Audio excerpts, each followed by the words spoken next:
Hello, I am Ashish, I am your physics teacher. और आज हम कंटिन्यू करेंगे अपने काइनेमेटिक्स चैप्टर को। लास्ट वीडियो में हमने स्टडी किया था kinematics, motion, types of motion. अब हम स्टडी करेंगे आज की वीडियो में स्केलर एंड वेक्टर। तो सबसे पहले आता है स्केलर। देखो, स्केलर क्वांटिटी किसको बोलते हैं? स्केलर क्वांटिटी वो क्वांटिटी होती है जो which have only magnitude, the physical quantity that can define using magnitude only.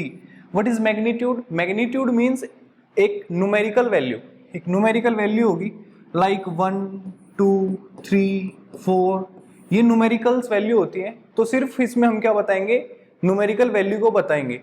और जैसे इसके एग्जाम्पल हम देखते हैं, distance, speed, mass, density, temperature, all are scalar quantities. तो स्केलर क्वांटिटी में मैग्नीट्यूड को डिस्कस करते हैं। बट अगर हम डिस्कस करते हैं वेक्टर्स को, तो physical quantity that can be defined only if both magnitude and direction. अगर मैग्नीट्यूड और डायरेक्शन को इंक्लूड कर देते हैं, दोनों को ऐड कर देते हैं, तब हमारे पास आता है वेक्टर क्वांटिटी। तो वेक्टर क्वांटिटी में डायरेक्शन भी होगी और मैग्नीट्यूड भी। अब एग्जांपल से हम इसको स्टडी करते हैं। लाइक मान लो मैं कहता हूं कि 4 किलोमीटर डिस्टेंस ट्रेवल करना है। तो अगर 4 किलोमीटर डिस्टेंस है तो मैंने यहां कोई डायरेक्शन नहीं बताई आपको कि वेस्ट में जाना है, ईस्ट में जाना है, कौन सी डायरेक्शन में जाना है। बट अगर मैं कहता हूं कि आपको 4 किलोमीटर ट्रेवल करना है इन ईस्ट, तो क्या होगा? आपको ईस्ट डायरेक्शन में 4 किलोमीटर ट्रेवल करना है। मतलब मैंने मैग्नीट्यूड भी बताया और डायरेक्शन भी बताई। अगर मैग्नीट्यूड और डायरेक्शन को दोनों को डिस्कस कर रहे हैं तो वो किस में जाता है? हमारा वेक्टर क्वांटिटी में। ठीक है। और स्केलर क्वांटिटी में सिर्फ मैग्नीट्यूड होगा। अब अगर इनका बाकी अगर डिफरेंस देखते हैं हम, तो क्या होता है? जो स्केलर क्वांटिटी होगी, स्केलर क्वांटिटी में हम सिर्फ एडिशन और सब्ट्रैक्शन नॉर्मल वे में ऐड कर सकते हैं। मान लो मैं कहता हूं पहले किसी बॉडी ने जो डिस्टेंस ट्रेवल किया वो 5 किलोमीटर किया, फिर उसने 7 किलोमीटर किया, तो हम दोनों को बेसिकली ऐड कर देंगे और डायरेक्ट हम बता सकते हैं कि उसने 7 + 5 टोटल 12 किलोमीटर का डिस्टेंस ट्रेवल किया। बट वेक्टर के लिए हम नॉर्मल एडिशन को यूज नहीं करते, हम वहां पे वेक्टर लॉ इंक्लूड करते हैं। और वेक्टर लॉ हम 11th क्लास में स्टडी करते हैं। तो अभी सिर्फ हम यहाँ पे स्टडी करेंगे इनकी डेफिनेशंस के बारे में, स्केलर और वेक्टर की। तो वेक्टर की डेफिनेशन जो एग्जांपल है वो क्या है? वेलोसिटी है, एक्सेलरेशन है, फोर्स है, टॉर्क है। ठीक है, ये कुछ एग्जांपल्स है हमारे वेक्टर्स के। अब इसमें नेक्स्ट हम स्टडी करते हैं, जैसे ये एक एग्जांपल हमने स्टडी किया हुआ है यहाँ पे कि टोटल कितनी लेंथ कवर की है उसने। जैसे यहां से उसने एग्जांपल लिया डिस्टेंस का और डिस्प्लेसमेंट का। ये डिस्टेंस और डिस्प्लेसमेंट को हम नेक्स्ट स्लाइड पे डिस्कस करेंगे। बट यहाँ पे पहले हम बता देते हैं कि जो शॉर्टेस्ट पाथ होता है 2 पॉइंट के बीच में, वो होता है डिस्प्लेसमेंट। और एक्चुअल पाथ जो ट्रेवल होता है वो होगा हमारा डिस्टेंस। अब इनकी जो यूनिट होती है वो होगी, डिस्टेंस की एसआई यूनिट क्या होती है? मीटर। सीजीएस, ये 2 टाइप्स ऑफ यूनिट होती है। एसआई का मतलब होता है स्टैंडर्ड इंटरनेशनल यूनिट, और सीजीएस का मतलब होता है सेंटीमीटर। ग्राम का मतलब क्या होता है यहाँ पे? वो जी का मतलब ग्राम और एस का मतलब सेकंड। तो सेंटीमीटर, ग्राम, सेकंड। और यहाँ पे एसआई का मतलब है स्टैंडर्ड इंटरनेशनल यूनिट। तो अगर हम एसआई यूनिट की बात करते हैं डिस्टेंस की, तो वो क्या होगी? हमारी मीटर होगी। और अगर सीजीएस यूनिट की बात करोगे, सीजीएस, तो सीजीएस यूनिट क्या होती है हमारी? सेंटीमीटर। ठीक है, दोनों में डिफरेंस पता है कि अगर हम 1 मीटर लेते हैं तो वो 100 सेंटीमीटर के इक्वल होता है। मींस हम एक यूनिट को दूसरी में कन्वर्ट भी कर सकते हैं। अब इसी में हमें डिस्प्लेसमेंट को डिस्कस करना है और साथ के साथ में डिस्टेंस को भी डिस्कस करेंगे एक एग्जांपल से। ये आते हैं डिस्प्लेसमेंट। बट डिस्प्लेसमेंट को मैं पहले एग्जांपल से क्लियर करते हैं। मान लेते हैं एक सर्कल है, ये यहां से यहां तक का गैप 4 पॉइंट है इस पे, A, B, C और D। हमने 4 पॉइंट मेंशन किए और जो इसका डिस्टेंस है ओ, ये आर है, ये भी आर है, आर और आर। अगर मैं तुमसे कहता हूं कि टोटल डिस्टेंस बताओ ए और बी के बीच में कितना ट्रेवल हुआ, तो तुम कितना बताओगे? टोटल सर्कल का पैरामीटर कितना होता है? 2 पाई आर, 2 पाई आर होता है ना। तो टोटल जो सर्कल का पैरामीटर है वो 2 पाई आर है, और जो 2 पाई आर है ये इसका फोर्थ पार्ट है।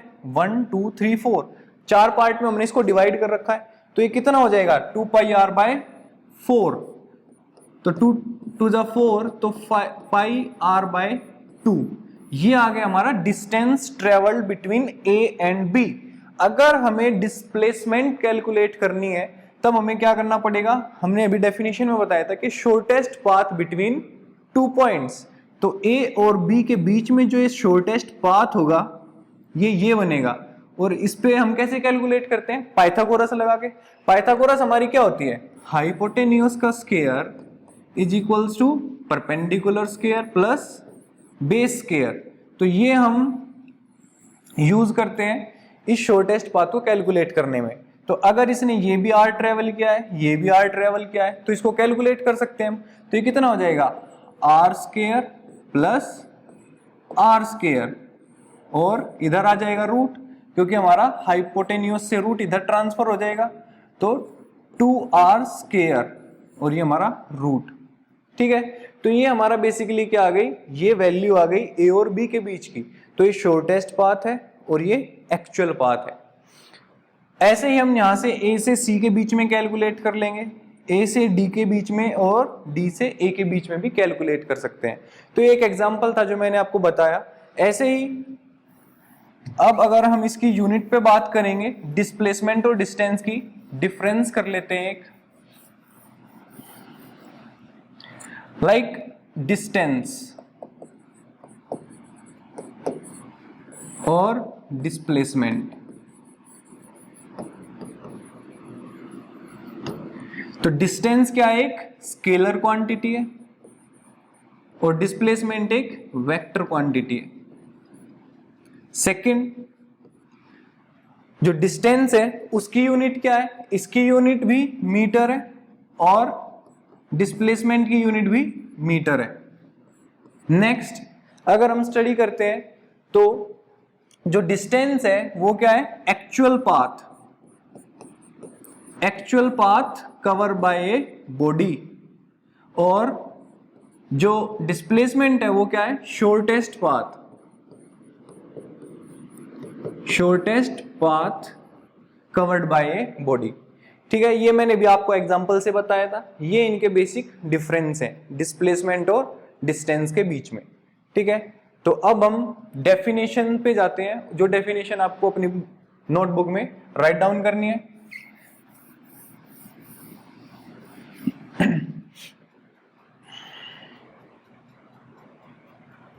तो देखिए, ये है, it is the length of the directed straight line connecting the initial and final position of a body in motion is given time interval। ठीक है, एक गिवन इंटरवल टाइम में दो पॉइंट के बीच में जितना डिस्टेंस ट्रेवल किया वो क्या होगा? हमारा डिस्प्लेसमेंट। डिस्प्लेसमेंट क्या है? एक वेक्टर क्वांटिटी है। ठीक है, एक वेक्टर क्वांटिटी है और इंडिपेंडेंट ऑफ पाथ। इसका मतलब क्या है? ये शॉर्टेस्ट पाथ ही होगा, जो एक्चुअल पाथ होता है उसको कवर नहीं करते। तो the magnitude of displacement of the shortest path covered by body between initial and final point. अब बात करते हैं इसकी एसआई यूनिट और सीजीएस यूनिट। तो सीजीएस सिस्टम और जो इसका एसआई सिस्टम है, एसआई सिस्टम में क्या है? इसको मीटर में मेजर करते हैं और सीजीएस में किस में करते हैं? सेंटीमीटर में मेजर करते हैं। ठीक है, तो दो टाइप की हमारी इसकी यूनिट है, मेजरिंग यूनिट, जिसमें हम डिस्टेंस को मेजर करते हैं और डिस्प्लेसमेंट को मेजर करते हैं। एक एग्जांपल देखो, यहां पे भी गिवन है डिस्प्लेसमेंट के लिए, हम इसको डिस्कस करते हैं। वो कहता है कि हमने एक पॉइंट चला है P and Q. P and Q एक वेक्टर क्वांटिटी थी। ये यहां से यहां तक का डिस्टेंस ट्रेवल किया इसने 3 किलोमीटर, और फिर ये आता है क्यू से आर तक 4 किलोमीटर ट्रेवल करता हुआ। तो टोटल डिस्टेंस कितना ट्रेवल किया उसने? P से Q और Q से R तक कितना डिस्टेंस ट्रेवल किया, तो डिस्टेंस की अगर बात करोगे तो वो चला है 7 किलोमीटर। बट अगर मैं इस पॉइंट को P और R को ज्वाइन कर लेते हैं तब मैं कहता हूं ये उसकी क्या होगी, डिस्प्लेसमेंट होगी। क्यों? क्योंकि P और R क्या है, शॉर्टेस्ट पाथ है। एक्चुअल पाथ तो उसको ऐसे आना था बट वो ऐसे आ जाता है डायगनली। तो अगर डायगनली आता है तो वो कैसे कैलकुलेट किया हमने, हाइपोटेन्यूअस का फॉर्मूला यूज किया। देखो हाइपोटेन्यूअस मतलब अगर हम P और R को कैलकुलेट करते हैं तो कैसे निकालेंगे, रूट पी क्यू का स्क्वायर मीन्स 3 स्क्वायर और Q and R means 4 square. ठीक है, तो ये कितना होगा, 3 3 9 प्लस 4 4 16, 16 और 9 25। तो ये हमारे पास आ गया रूट 25 और ये किसका रूट है, 5 का। तो हमारे पास 5 किलोमीटर डिस्प्लेसमेंट आ गई टोटल, क्योंकि ये शॉर्टेस्ट पाथ है। तो यही हमने यहाँ पे एक्सप्लेन कर रखा है कि उसने साउथ डायरेक्शन में गया, आर तक गया, उसके बाद टोटल डिस्प्लेसमेंट एक पर्सन की ऑब्टेन हुई straight line P2R as shown in diagram. इस डायग्राम में जैसे हमने शो कर रखा है। तो डिस्प्लेसमेंट हमने कैसे कैलकुलेट की, ए और बी की, वो लास्ट एग्जांपल ये था हमारा, इसके बीच का बता रखा है।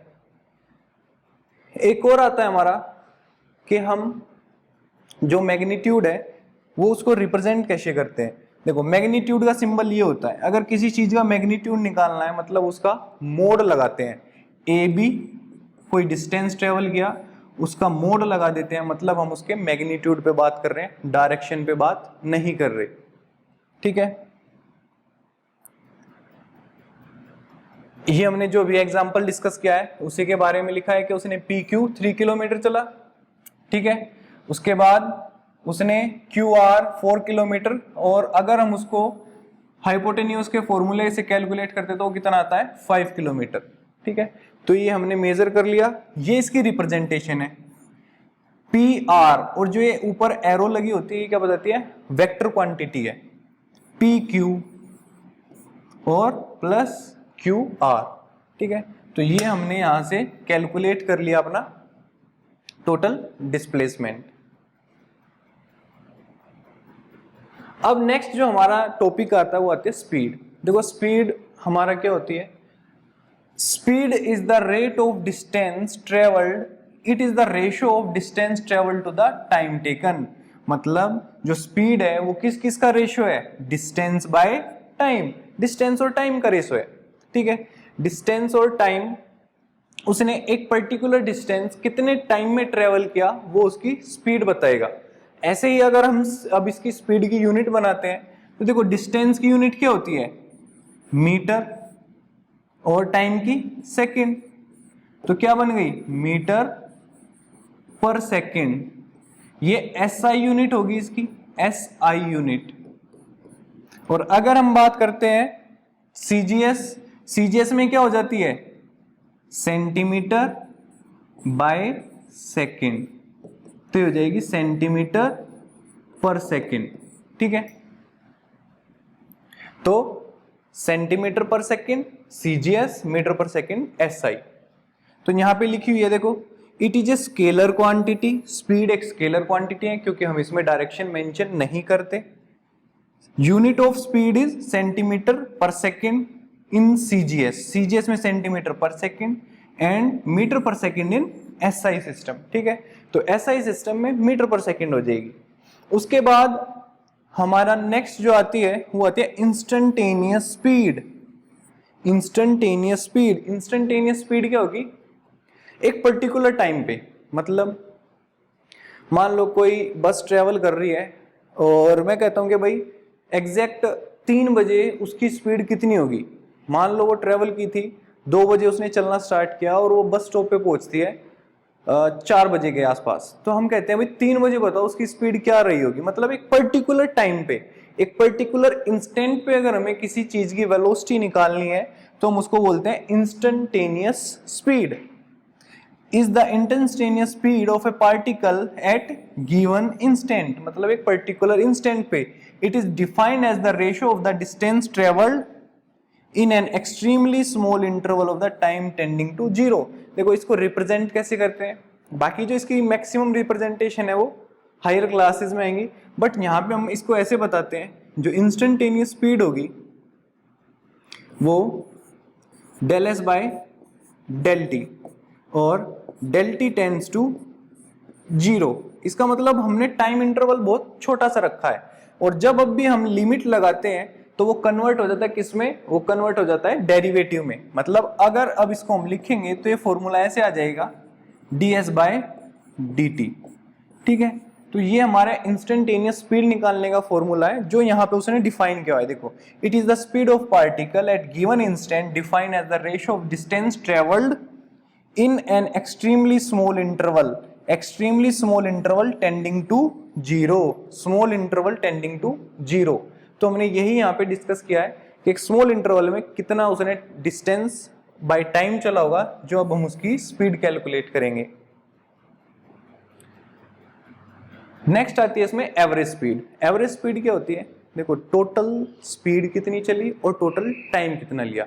अगर हम टोटल स्पीड को टोटल टाइम से डिवाइड कर दे तो हमारे पास एवरेज स्पीड निकल के आ जाएगी, ठीक है। तो अगर हम एवरेज स्पीड निकाले, देखो यहाँ पे जैसे हमें ग्राफ में शो कर रखा है, जब t1 टाइम था तब उसने डिस्टेंस x1 ट्रेवल किया, जब t2 टाइम हुआ तब उसने डिस्टेंस x2 ट्रेवल किया, जब t3 टाइम था तब उसने डिस्टेंस x3, और ऐसे ही t4 के लिए x4 डिस्टेंस चला, ठीक है। तो उसने 4 टाइम इंटरवल लिए और 4 ही क्या है डिस्टेंस ट्रेवल किए। अगर मेरे को अब इसका एवरेज निकालना हो, एवरेज स्पीड निकालनी हो, तो कैसे निकालेंगे, it is the ratio of the total distance to total time taken, the average speed total distance by total time.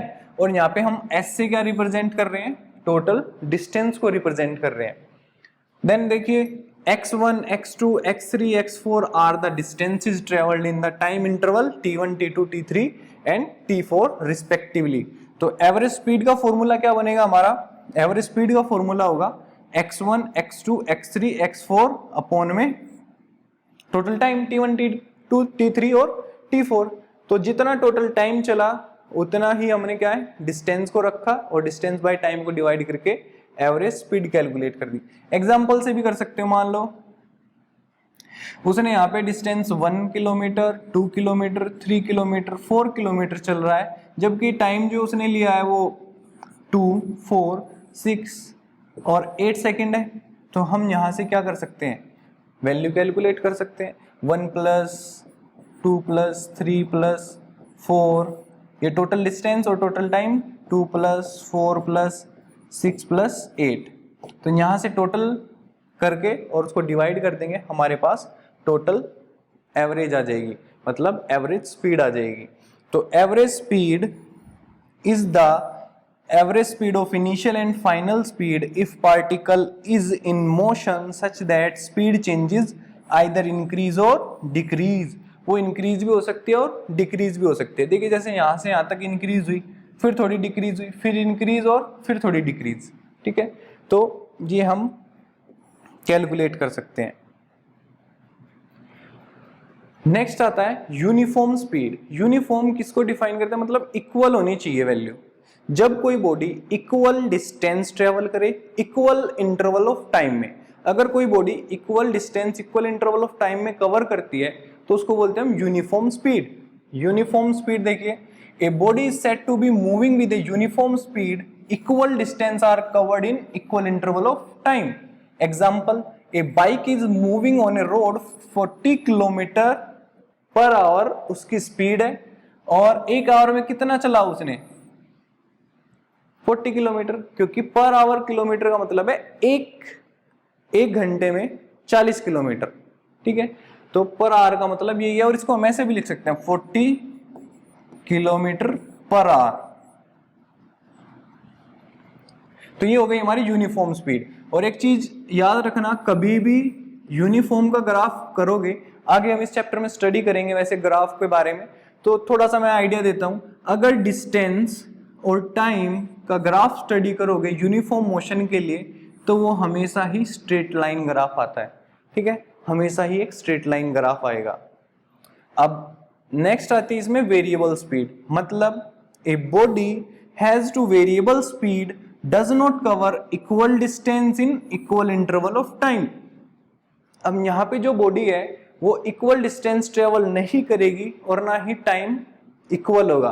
Like यहाँ पे जो ग्राफ होगा वो स्ट्रेट लाइन नहीं आएगा, वो चेंजिंग होगा, मतलब कभी इंक्रीज होगा कभी डिक्रीज होगा, एक्स और टी।